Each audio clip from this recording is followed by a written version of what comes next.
Bienvenue sur Studio Perspective. Vous êtes de plus en plus nombreux à vous abonner, à regarder notre contenu et nous vous en remercions. Studio Perspective fait sa rentrée. De nouveaux programmes s'ajoutent à notre catalogue afin de toujours mieux vous informer, vous divertir et vous inspirer. De nous à vous, bonne rentrée et surtout, bon visionnage.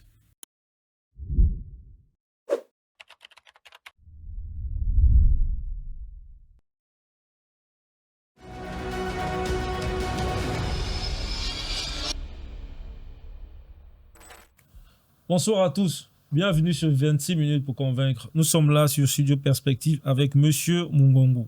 Monsieur Mungongu, bonsoir. Bonsoir, Monsieur Ona. Vous allez bien? Très bien, et vous-même? Ça va, ça va. On va tout de suite aller franco. Qui êtes-vous, Monsieur Mungongu? D'où venez-vous? Et pourquoi les électeurs de la commune de Vendo doivent vous porter à l'Assemblée nationale et en même temps à la mairie de Vendo, sachant que vous êtes un candidat indépendant? C'est une très bonne question au moment où on se rend compte que les communautés sont très insistantes sur l'appartenance des candidats à leur localité. À juste titre, parce qu'elles veulent s'assurer que les candidats subissent les réalités des endroits où vivent ces populations. Coplon Mugongo, qui est devant vous, est un fils de Vendo, qui a énormément d'amour pour sa commune. Diplômé ou bachelier, disons, en 2020, baccalauréat série C, au lycée de l'excellence qui est au Vendo. Par la suite, j'ai habité pendant près de 5 ans à la cité Octra.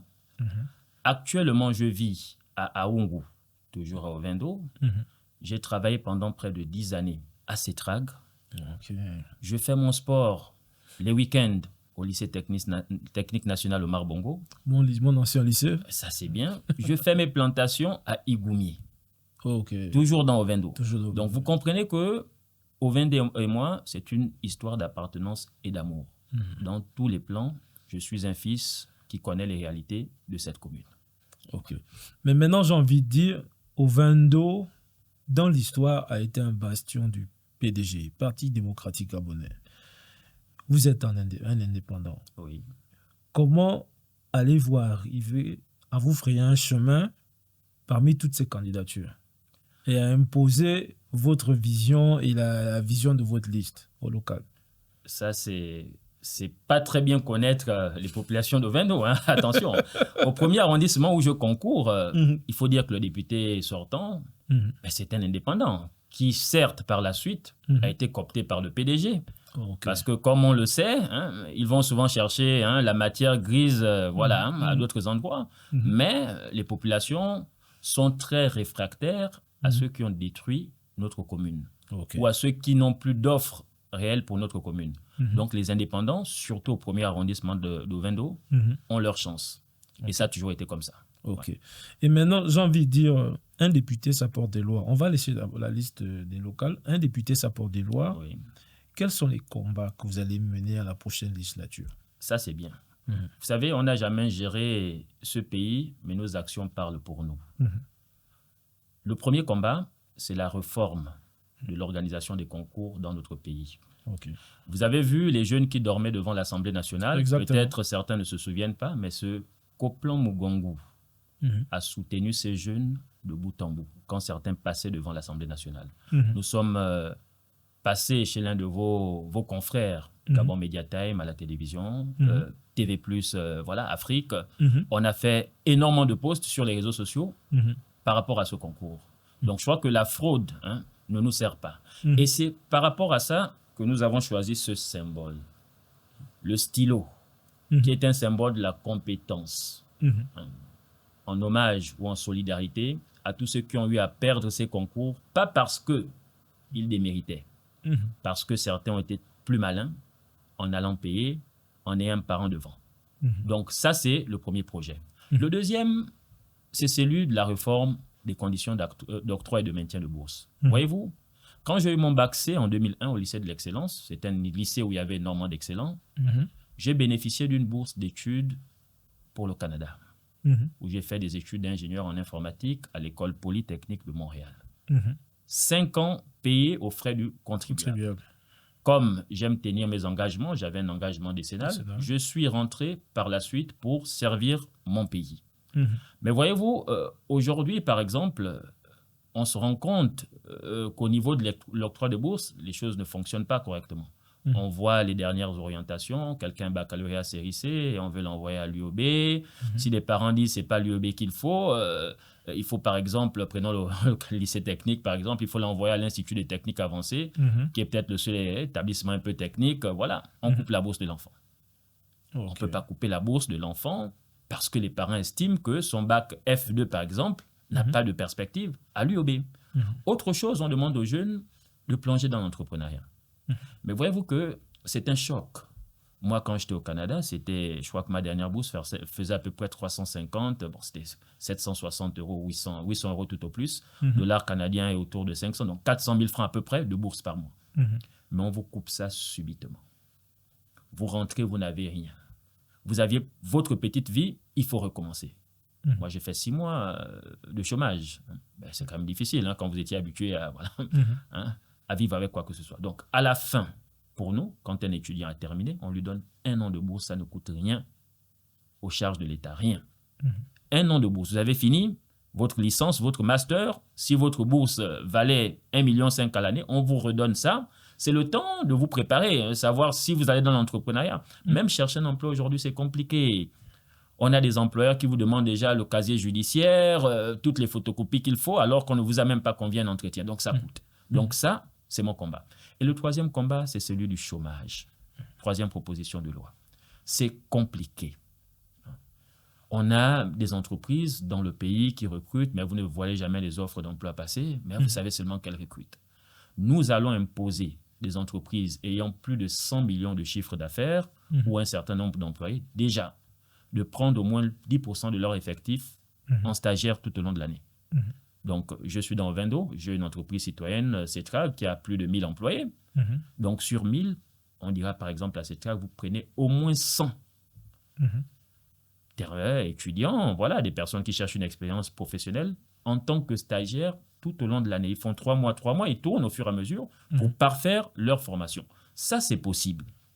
Parce que si on impose un emploi, ils diront on paye ces gens-là comment? Mais un stage, c'est possible. Surtout que les émoluments qu'ils donneront à ces jeunes pourraient être déductibles d'impôts. Donc, il n'y a pas de problème là-dessus. Donc, voilà nos 3 combats au niveau de l'Assemblée nationale. Ok. Merci beaucoup, M. Mungongo. Là, je vais vous donner, nous sommes quasiment à 18 minutes, carte blanche. Oui. Les électeurs du 1er arrondissement, la commune de Vendo vous regardent. Merci, M. Ona. Aux Vendoises, aux Vendois, vous avez un fils de votre commune devant vous, qui était déjà candidat aux élections de 2023, qui s'est battu quand beaucoup se cachaient, quand beaucoup disaient qu'il était interdit de parler. Vous avez vu mes combats au niveau de la commune et au niveau du Gabon. Notre commune a énormément de potentiel. Il faut juste mettre les fils les plus dignes de notre commune aux responsabilités pour que chaque franc dépensé dans Ovendo puisse profiter aux populations.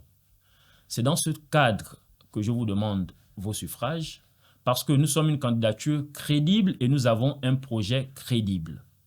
Dans notre projet, j'insiste, et ça je le dis, j'ai dit par exemple que nous allons, mon équipe et moi, donner 500 000 francs CFA à 50 commerçantes chaque année dans la commune. Certains pensent que c'est une blague. 500 000 francs CFA à 50 commerçantes, ça fait 25 millions dans notre budget. Alors que nous gaspillons 126 millions par année pour des frais de location. Parce que nos mairies du 1er et du 2e arrondissement sont à location et ça coûte 126 millions par année. Nous trouvons des mécanismes pour ne plus louer ou dans, je vais dire, le pire des cas, pour baisser cette facture qui plombe les projets de la mairie. Je vous remercie, peuple d'Ovendo. Merci, M. Mungongo. Vous m'avez tendu une perche. Il y a 2 points. 126 millions de loyers mensuels. Mais comment c'est possible? C'est ça la question. Comment c'est possible? Allez-y regarder. La mairie du 1er, c'est derrière le marché d'Aongo que vous connaissez. Au 2e arrondissement, c'est un peu plus grand. Hein. Honnêtement, monsieur Ona, ceux qui font un peu dans l'immobilier, je crois que si on revoyait ce contrat, tout au plus, on resterait dans les 5,5 millions. Parce que 126 millions, ça fait 10,5 millions par mois qu'on paye en loyer. Si on regarde le bâtiment que je vois derrière le marché d'Aoungu, 1,5 million, 2 millions, c'est réglé. 2,5 millions tout au plus, et 3 millions de l'autre côté, parce que oui, de l'autre côté, il y a quand même de l'espace. On gagnerait 5 millions par mois. Donc 60 millions à l'année d'économie. Ça, c'est rapide, ça, c'est pratique. Mais autre chose, les gens oublient que la municipalité peut contracter des prêts. L'État serait garant. Moi, ce que je dis, on prend la commune, on prend un prêt de 500 millions. Crédit immobilier, on rembourse sur 10 ans. 50 millions par année. Donc, rien que là, déjà, j'ai 500 millions, je rembourse 50 millions par année, vu que chaque mois, chaque année, c'est payé. J'ai déjà 76 millions. Et sur mon crédit immobilier, c'est l'État qui est garant. Et je veux rembourser parce que chaque année, je paye mon bailleur. Et donc là, on construit. Si on ne peut pas construire, on achète. On peut aller voir ce monsieur ou cette dame, on ne sait pas qui, nous fait louer au premier pour dire, écoutez, ben, en une fois, on vous donne 400 millions et puis c'est réglé. Ou 500 millions et c'est réglé. Sinon, on achète à côté. Donc ça, c'est une charge, 3% de notre budget, qui pourrait aider à faire tout ce qui est action sociale. Et c'est dans ça que je promets mes actions sociales. Une partie de mes actions sociales, dont par exemple l'IFORAGE. Mais c'est quand même extraordinaire. Jusqu'à 126 millions de francs CFA de location, c'est extraordinaire. Extraordinaire. Et en deuxième point, vous avez dit, notre commune a énormément de potentiel. Justement, revenons au potentiel de la commune d'Ovendo. J'ai envie de dire, est-ce que les habitants d'Ovendo profitent de l'attractivité de la commune, qui est la plus industrialisée, on va dire, en dépit de la province de l'Est-UR, même s'il y a l'exception Coq. Mais comment faire profiter le plus grand nombre de toutes ces opportunités? Parce que si la mairie est capable d'injecter 126 millions de francs CFA de loyer, ça veut dire qu'il y a énormément d'argent, il y a énormément de possibilités. Mais est-ce que toutes ces possibilités-là profitent aux Ovendois et aux Ovendoises? Et comment faire en sorte qu'ils puissent profiter de toutes ces possibilités? Mais vous le dites, il y a énormément de possibilités, mais qui ne profitent pas. Juste avant d'arriver dans votre studio, j'ai fait un post sur TikTok, parce qu'on a les 3 derniers budgets de la mairie. On a un projet crédible. Quand je vous dis 3 derniers budgets, vraiment les 3, 2023, avant la transition, et pendant la transition. Les 3 derniers budgets. Mais voyez-vous, ce qui est posé ici, qu'est-ce qu'ils nous disent? Quand on regarde ces budgets, sur TikTok, j'ai parlé de 240 millions, mais le chiffre exact, c'est 258 millions. On nous dit qu'on a utilisé 258 millions pour des actions sociales. Je suis déjà à près de 15 assises quand je tourne dans la commune. J'ai fait à Aoungu, j'ai fait à Lenakiri, j'ai fait derrière la pédiatrie, je suis allé au port en haut, du côté du lycée technique. J'ai dit la commune, les gestionnaires actuels et ceux du passé qui veulent revenir me disent qu'il y a 258 millions qu'ils dépensent dans des actions sociales. Ils disent, mais nous, on n'a rien vu ici. Où sont passés ces 258 millions? Qui finançons-nous? Nous avons un problème d'insécurité. Vous avez entendu, on ne va pas aller dans les détails, mais une histoire entre Akebe et Ovendo. Les enfants d'Akebe vont venir à Ovendo. C'est à Aoungu ou à Lenakiri. Mais on a un centre, le problème c'est quoi? C'est la drogue. On a un centre de désintoxication à Ovendo, dirigé par le docteur Luma, que nous connaissons tous. Sauf que les cures de désintoxication coûtent énormément cher. Il a 0 francs de la part de la municipalité. Ce qui n'est pas normal quand on sait que la délinquance nous touche tous. Parce que ces jeunes qui, au fond, qu'on côtoie au quotidien, ont un bon cœur, mais dès qu'ils ont pris ces comprimés, ça ne va pas. Il y a un témoignage, permettez-moi rapidement. Il y a 2-3 jours, on a eu une assise et j'ai parlé de ce problème. Dire à nos jeunes, vous êtes 70%. C'est vous qui devez développer ce pays. Mais la drogue, arrêtez, je sais que c'est difficile. Je sais qu'il y a de la dépendance, mais trouvons le moyen pour vous aider à arrêter. Un est venu me dire, mon aîné, je prends les comprimés. Mes amis aussi prennent les comprimés. Mais voyez-vous, ici à Lenakiri, il y a un, il a vu comment, en cassant leur maison le soir, son père s'est fait poignarder. À mort. Depuis là, sa journée, ce sont les comprimés. Les comprimés, c'est leur drogue. il dit, ne supporte pas. Quand il voit des individus, pour lui, c'est, voilà, ils sont pareils, ils sont comme ceux qui ont tué son père. Donc, pour rien, il est capable de vous poignarder. Voyez-vous? Et là, on a des commissariats de police, on ne fait pas dans la sensibilisation, on a des partis politiques. Et là, je veux quand même lancer une pique à ces partis parce que c'est important. Hein? C'est important, et ça, je le dis dans tout le Gabon. Votez des candidats indépendants en priorité. Parce qu'on a des partis politiques démissionnaires.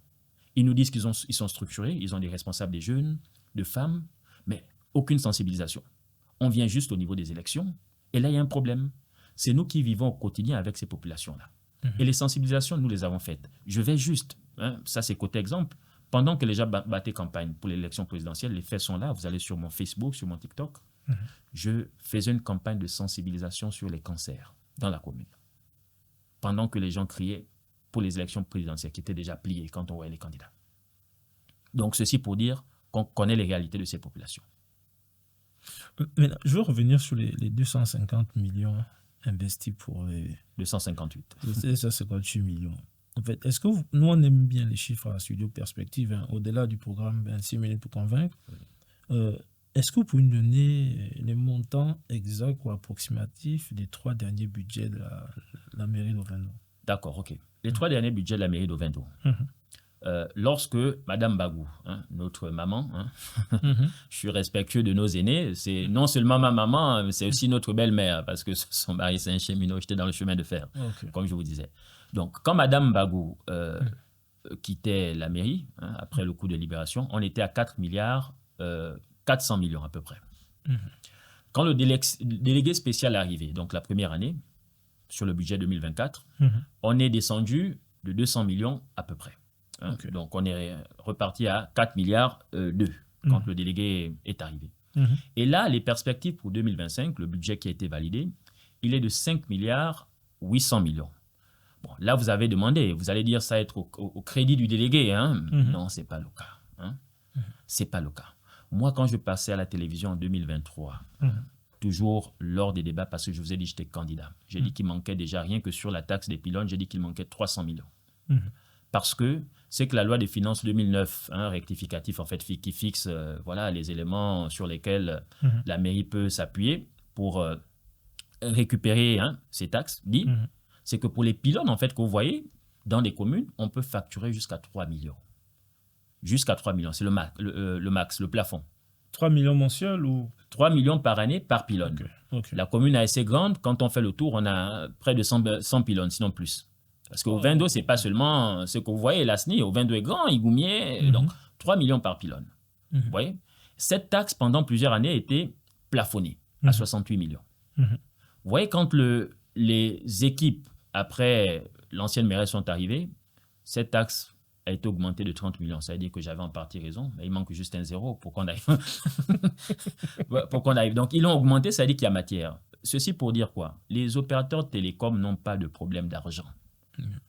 Ils n'ont aucun problème d'argent qu'on prend les opérateurs télécoms. Donc, ce n'est pas à eux qu'on doit faire des faveurs. La commune a besoin de ressources propres pour financer certains projets. Donc, on plaque les 300 millions, les 3 millions, et il faut qu'ils payent plein pot. Il n'y a pas de débat là-dessus. Donc, ça, c'est ça, c'est une ligne. Maintenant, sur l'augmentation, je vais vous dire. Il y a une taxe qu'on appelle taxe nationale internationale maritime, en fait, les bateaux en fait, qui circulent. Cette taxe était de 170 millions.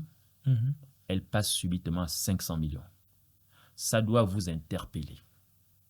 Et là, je m'adresse déjà aux anciens. Aux anciens gestionnaires, ce n'est pas la peine de voter même pas.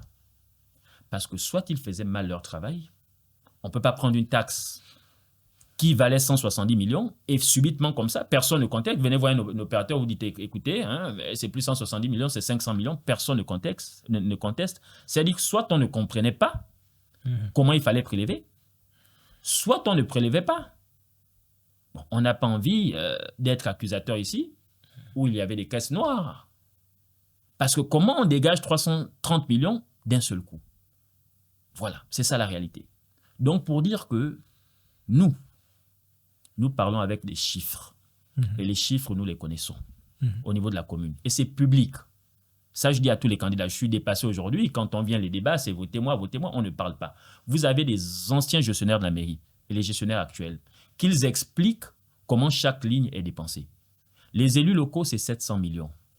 Maire adjoint, et même durant la transition, le montant est resté. Ils sont autour de 680, bon, je ne vais pas vous donner 680, mais 700 millions pour les maires adjoints.